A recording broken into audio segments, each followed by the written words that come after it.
It's like choosing a car is not difficult. Choosing a partner is not difficult. Having a child is not difficult. What is difficult? It is maintaining a car which is difficult.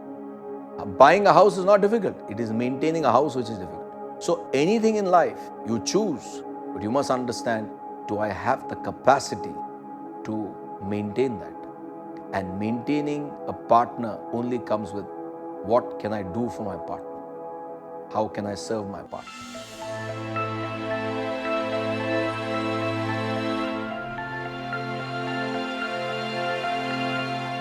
Choosing the right life partner.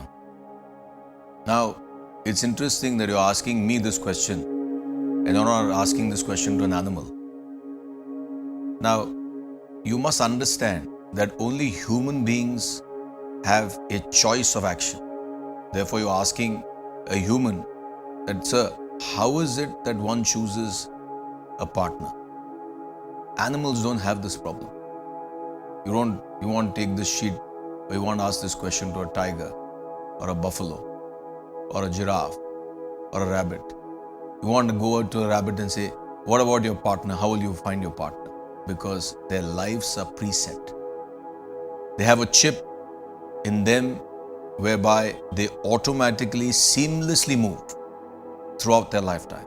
And they have no issues with choosing their partners, with choosing their diet. Everything is fixed. But when you ask a human being, choosing a right life partner, now that becomes, especially in today's world, that has become a dichotomy. Go back 20 years, 30 years. Was there any issue to choose a partner? In fact, you will laugh. In today's world, if someone's watching this talk, they'll laugh. They'll say, is this man talking about, we want solutions for now? Why is he talking about then? But what you must understand is, the principles don't change. The principle is that in India especially, why is that? That your parents, it was not a duty which was, you had given it to the parents, but it was understood that my parents will choose a right partner for me. Why is that? It's because the parents, they knew what type of a daughter I have. They knew what type of a son I have.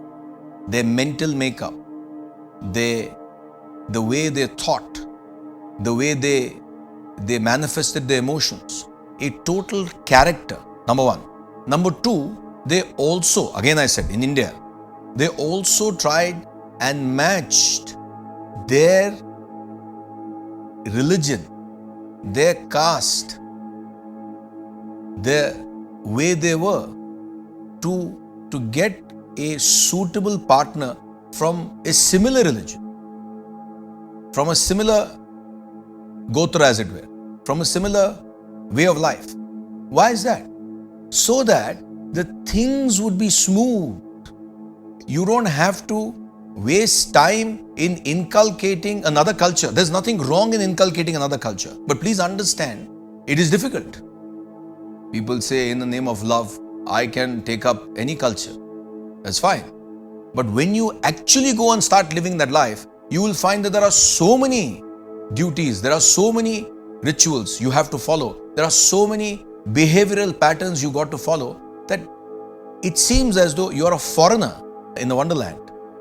But please understand, again am I saying, I'm punctuating myself because nobody should get the wrong message. In fact, you should get the right message. So choosing a partner in the days of yore, it was with the intellect. Remember that.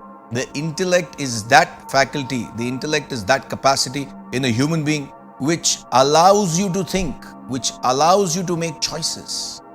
And because you have an intellect, only a human being has to choose and choose and choose. Whether it's choosing a job, whether it's choosing a partner, whether it's choosing a vocation, every moment you need to choose.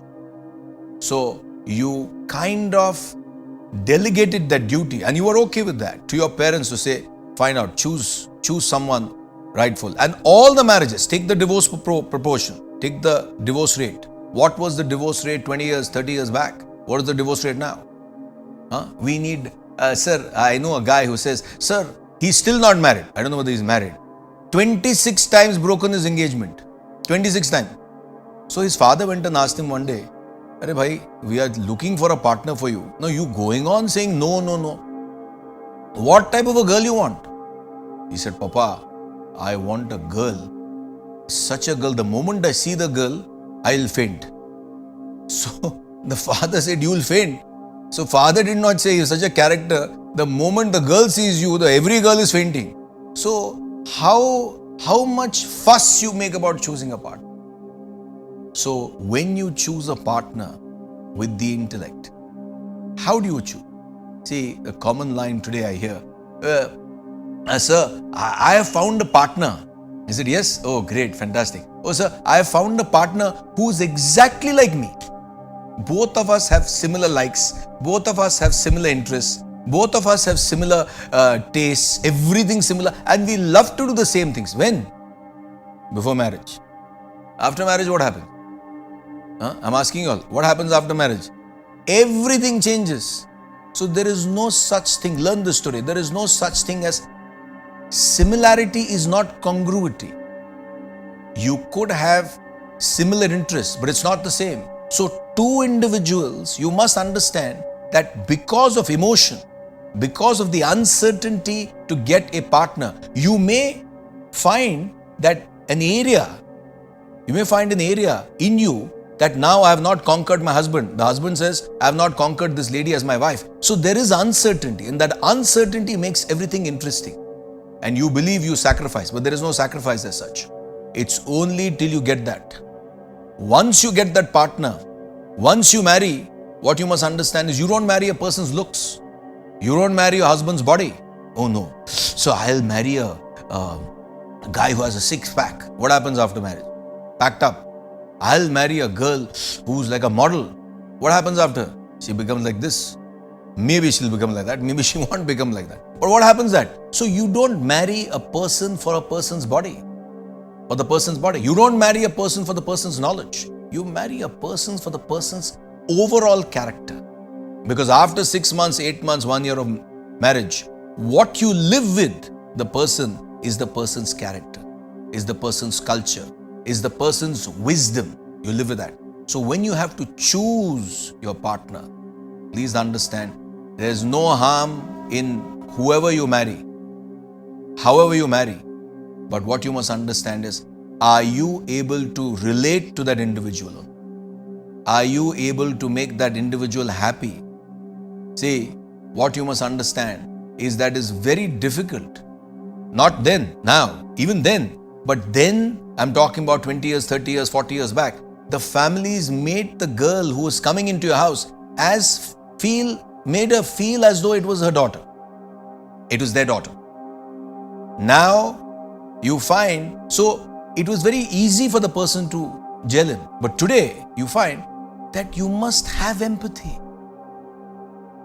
That a girl is coming from a different family. Now, since if you don't have that empathy, if you don't have identification, if you don't have patience to deal with how the girl adjusts into this family, you start, in our country, you start judging. You start thinking about, you start talking. And therefore, the girl is never comfortable. And therefore, today you find there are no joint families. Today there are families which are disjointed families. So it doesn't matter who you marry. It doesn't matter which caste. Of course, people who are particular, they should get married in the same caste. But people who are not particular, it's not that you don't have an intercaste marriage, but you must understand the ordeal. If you look at it as an ordeal, it's an ordeal. But if you look at it as something which is smooth, as something which you want to adopt that culture, then it is not a problem. But the only way you can choose a partner, choosing a partner is not difficult. The question is choosing a right life partner. It's like choosing a car is not difficult. Choosing a partner is not difficult. Having a child is not difficult. What is difficult? Taking a loan is not difficult. What is difficult? It is maintaining that loan which is difficult. It is maintaining a car which is difficult. Buying a house is not difficult. It is maintaining a house which is difficult. So anything in life you choose, but you must understand, do I have the capacity to maintain that? And maintaining a partner only comes with what can I do for my partner? How can I serve my partner? But if I can serve my partner, and if I have that service-oriented attitude, any marriage lasts. It'll never be as though any marriage you'll find any problems. And problems are big deal. See, I have 2 problems, or I have 3 problems. My wife has only 1. I have 6 problems. But the problem is when you particularize that problem and highlight it. That's the nature of the mind. What the mind does is you particularize that problem. If my wife is a short-tempered person, just an example, she's not a short-tempered person. Don't go and ask my wife, oh, Guruji said on the camera that you're short-tempered. If my wife is a short-tempered person, why am I particularizing that quality? Why am I focusing on that quality? She has another quality. Why don't you look at that quality? And how entertaining it is when your life with the wife, when she's short-tempered. She's short-tempered. What a beauty. Look at her. Imagine if she comes in every time she's, hello, how are you? Do you want this? Do you want that? It's boring. Driving in abroad is boring. Driving in India is fun. Why? Because there's a cow sitting, our Gau Mata is sitting. There's someone crossing. When you don't have to cross, it's fine. So you got to be alert in India. But America, you go off to sleep. That's why there are a lot of accidents. So why do you want a partner who's hello, who caters to you, who likes you, who is so pleasantly? You have to have someone who keeps you alert. Anything happens, short-tempered. If you ask, can I have a cup of tea? Cup of tea? I've worked whole day and I've come home and you want a cup of tea. You make me a cup of tea. Oh, correct. Then you say, correct, this is my wife and I'm in the right house. But imagine if you say, can I have a cup of tea? And she says, oh, you're so tired. Of course, not cup of tea. I'll give you coffee also. Then you say, my God, I think this is not my wife and I'm in the wrong house. So, what you must understand is, you expect the person to cater to you. But are you ready to cater to her? That's the question. Ask yourself that. So marriage or choosing a partner, any partnership, whether it's a business partnership, whether it's an office partnership, whether it's a partnership between you and your maid, you and your house help, any partnership works on not quid pro quo. It's not quid pro quo business. Truly, genuinely, I want to serve this person because this person served me. I hear people saying, after 25 years of marriage, you divorce.